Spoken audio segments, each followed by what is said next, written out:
The next step is the calibration of the tonearm, ensuring the counterweight and anti-skating is set correctly.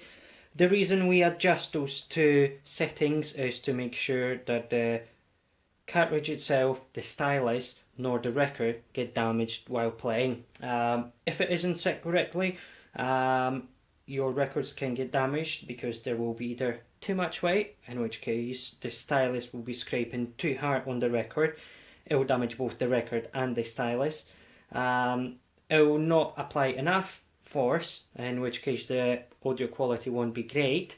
And if the anti-skating isn't adjusted correctly, the tonearm will start pulling away from the record, damaging the sides of the grooves. The first step to take is to adjust the counterweight on the turntable. When you first put the counterweight on the tonearm, it will either apply too much or too little weight.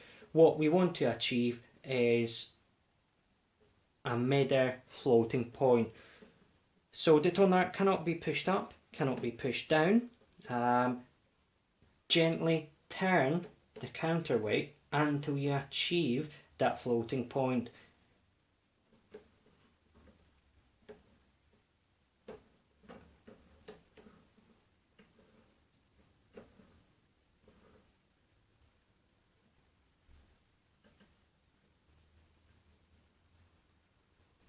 This seems to be my floating point now.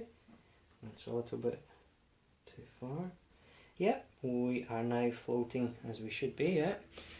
So the counterweight is adjusted properly. The next step is to apply the correct tracking weight to, as I explained, not to damage the records.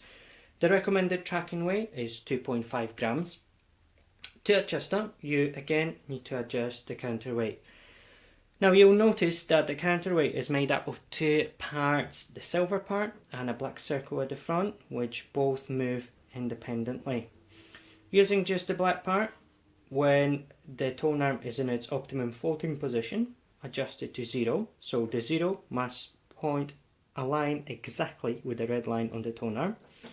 Gently holding the tonearm with one hand, with your other hand, hold both the silver and the black part of the counterweight and begin turning it until you get to that 2.5 position, which for me it is now.